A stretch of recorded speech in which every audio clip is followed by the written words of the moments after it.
આપણે ગઈ વખતે સૂચકાંક વિશે ભણ્યા હતા. સૂચકાંકના બીજા બે નામ છે, ભાવ સાપેક્ષની ટકાવારી અથવા સાપેક્ષ ટકાવારી ફેરફાર. સૂચકાંક એટલે આપણે સૂત્રના સ્વરૂપમાં P1/P0 ગુણ્યા 100. P1 એટલે ચાલુ વર્ષના કિંમત, P0 એટલે આધાર સમયની કિંમત ગુણ્યા 100 કરવાથી આપણને સૂચકાંક મળે છે. તો સૂચકાંક વિશે આપણે ભણી ગયા છીએ. સૂચકાંકના લક્ષણો પણ જોઈ ગયા. હવે નેક્સ્ટમાં સૂચકાંકના ઉપયોગો વિશે જાણવાનું છે. સૂચકાંકના ઉપયોગો વિશે 11 મુદ્દા છે. એ 11 મુદ્દા યાદ રાખવા થોડા અઘરા છે, એટલે આપણે એને સૂત્રના સ્વરૂપમાં યાદ રાખીશું. જે એક વાક્ય છે એ વાક્ય પરથી આપણે 11 મુદ્દા યાદ રાખીશું. એના પરથી સૂચકાંકના ઉપયોગો જાણી શકીશું અને લખી શકીશું. તો સૌથી પહેલાં એ વાક્ય એ જે શોર્ટકટ છે, ઓ મારા કાકુ ધંધા મૂડી વ્યાજ જીવનમાં આયાત કરે છે. એટલે કે શું?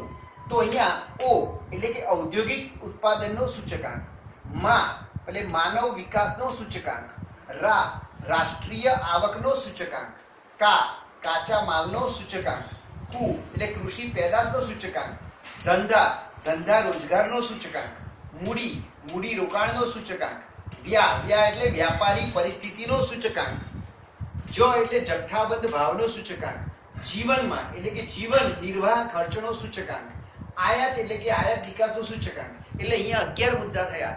એટલે આપણે એમ કહી શકીએ કે સૂચકાંકના ઉપયોગો 11 છે અને 11 મુદ્દા આપણે આ રીતે યાદ રાખીશું. અને દરેકની અંદર એનો ઉપયોગ શું થાય એની વાત કરીએ તો ઔદ્યોગિક ઉત્પાદનનો સૂચકાંક છે. ઔદ્યોગિક ઉત્પાદનના સૂચકાંક પરથી ઔદ્યોગિક અને વ્યાપારી પરિસ્થિતિ અંગે જાણી શકાય, એનું આયોજન થઈ શકે. બીજી વસ્તુ છે માનવ વિકાસ. માનવ વિકાસ એટલે શું? તો કે માણસનું જીવન ધોરણ, એનું અપેક્ષિત આયુષ્ય અને શિક્ષણ, આ બધું નક્કી થઈ શકે છે માનવ વિકાસના સૂચકાંક પરથી.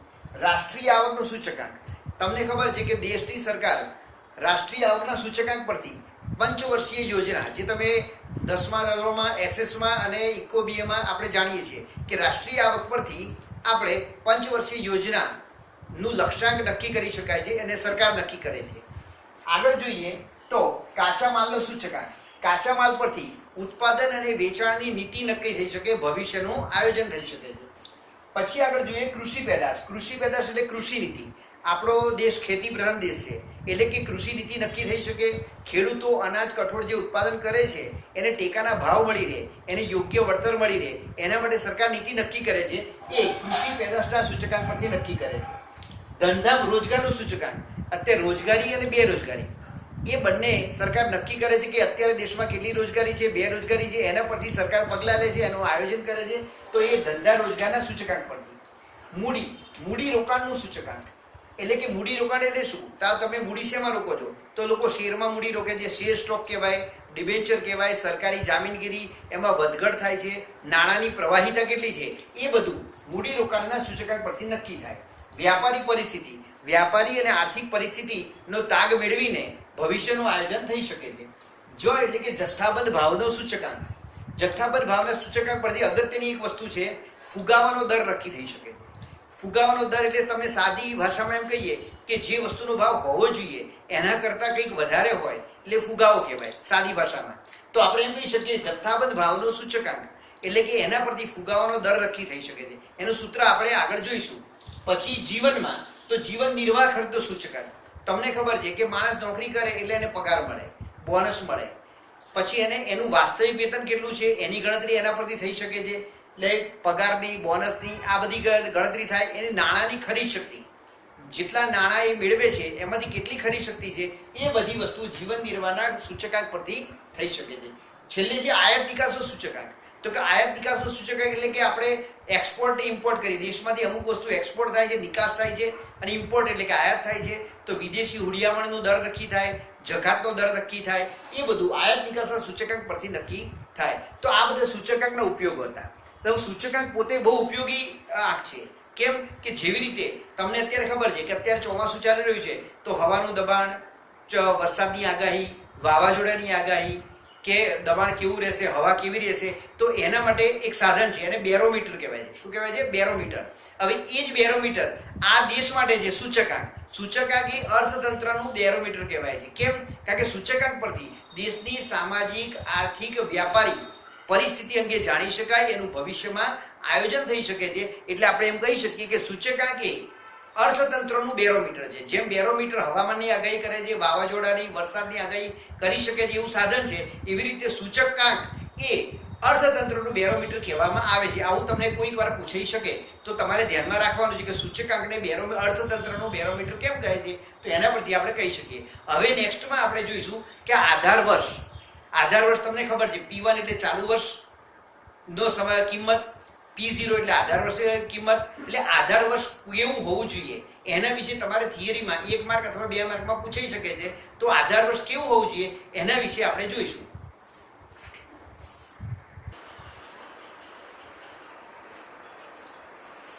આપણે જોઈ ગયા કે P1 એટલે કે ચાલુ વર્ષની કિંમત, P0 એટલે આધાર વર્ષની કિંમત. હવે આધાર વર્ષ કોને કહેવાય? તો કે સૂચકાંકની રચનામાં કોઈ પણ ચલની વર્તમાન સમયની કિંમતને કોઈ નિશ્ચિત સમયની ચલની કિંમત સાથે સરખાવવામાં આવે છે. તે નિશ્ચિત સમય કે વર્ષને આધાર વર્ષ કહે. અને સાદી ભાષામાં એમ કહીએ કે અત્યારે 2020 સાલ ચાલે છે. હું અત્યારે જે ભાવ છે ઘઉંનો એની સરખામણી હું વર્ષ 2016 સાથે કરું તો વર્ષ 2016 એ આધાર વર્ષ કહેવાય અને વર્ષ 2020 એ ચાલુ વર્ષ કહેવાય. એટલે કે ચાલુ વર્ષની કિંમત P1, આધાર વર્ષની કિંમત P0. તો આપણે કહી શકીએ કે જે નિશ્ચિત સમય કે વર્ષ છે એને આધાર વર્ષ કહે છે. પરંતુ આધાર વર્ષ કેવું હોવું જોઈએ એના વિશે થિયરીમાં 2 માર્કનો પ્રશ્ન પૂછાઈ શકે છે. તો તેના મુદ્દા આ પ્રમાણે છે. આધાર વર્ષ એ પ્રમાણ્ય કે સામાન્ય વર્ષ હોવું જોઈએ. હવે આપણા મનમાં એમ થાય કે સામાન્ય વર્ષ એટલે શું? સામાન્ય વર્ષ એટલે એવું વર્ષ કે જેમાં માનવ સર્જિત કે કુદરતી આફતો કે કોઈ પણ ઘટનાઓ હોવી ન જોઈએ કે જે કિંમતોને અસર કરે.